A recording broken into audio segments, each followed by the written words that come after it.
teman-teman, selamat datang di channel YouTube Febri Novita. Kali ini kita akan membahas struktur jaringan. Nah, tahukah teman-teman kenapa tumbuhan bisa tumbuh semakin tinggi dan besar? Hal tersebut terjadi karena sel pada tumbuhan aktif untuk membelah diri. Sel-sel tersebut akan berkumpul dalam jumlah banyak dengan bentuk fungsi dan sifat yang sama sehingga membentuk sebuah jaringan. Lalu, apakah saja jenis jaringan pada tumbuhan yang membuat tumbuhan menjadi tumbuh tinggi dan subur? Nah, untuk mengetahui jenis-jenis dan fungsi jaringan pada tumbuhan, di video kali ini kita akan membahas struktur jaringan tumbuhan.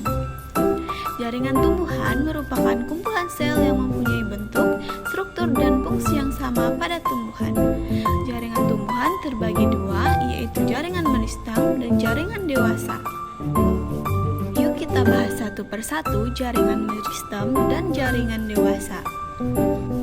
Jaringan meristem merupakan jaringan yang aktif membelah dan belum mengalami diferensiasi.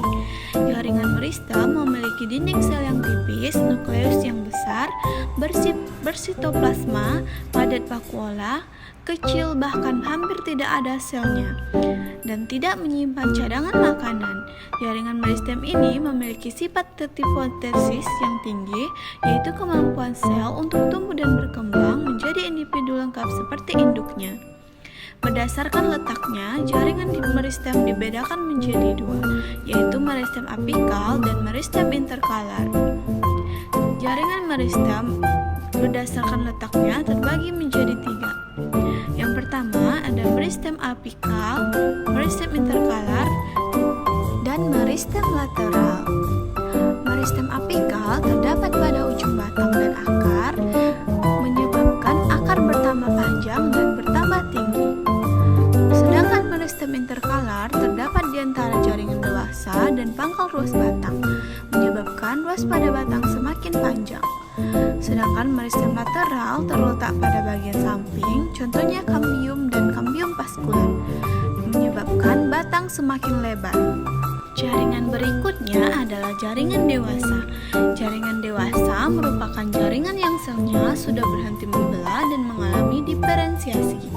Ciri-ciri jaringan ini yaitu dinding sel mengalami penebalan, vakuola yang berukuran besar, ukuran sel yang relatif besar, dan terdapat ruang di antar sel. Jaringan dewasa berdasarkan fungsinya dibedakan menjadi tiga. Yang pertama, jaringan pelindung yang terdiri dari jaringan epidermis dan jaringan gabus. Yang kedua, ada jaringan dasar yang terdiri dari jaringan parenkim.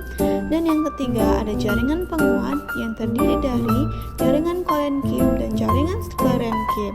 Jaringan pelindung epidermis, jaringan ini terletak di bagian paling luar yang menutupi permukaan tubuh tumbuhan, terdiri atas satu lapis sel yang tersusun rapat tanpa ada ruang antar sel-selnya. Selanjutnya ada jaringan penguat atau mekanik. Jaringan ini merupakan jaringan yang menunjang bentuk tubuh tumbuhan, selnya kuat dan tebal serta telah mengalami spesialisasi. Fungsi jaringan ini antara lain sebagai penegak dan penguat daun, melindungi embrio biji, melindungi tumbuhan dari gangguan mekanis, memperkuat jaringan sklerenkim, serta melindungi jaringan pengangkut. Jaringan pengangkut yang pertama adalah xilem. Xilem ini berperan mengangkut air dan zat hara dari akar ke daun. Selnya tersusun atas sel yang sudah mati dengan dinding sekunder yang tebal dan tersusun atas lignin. Jaringan xilem ini berfungsi untuk mengangkut hara dan air dari akar ke seluruh tubuh tumbuhan.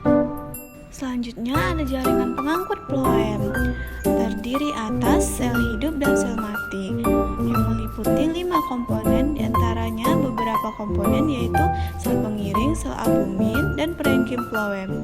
Untuk menguji kemampuan teman-teman lebih lanjut, mari amati jaringan tumbuhan yang terdapat pada pohon mangga yang berada di sekitar lingkungan rumah teman-teman. Jaringan apa saja yang terdapat pada tumbuhan mangga tersebut lalu diamati.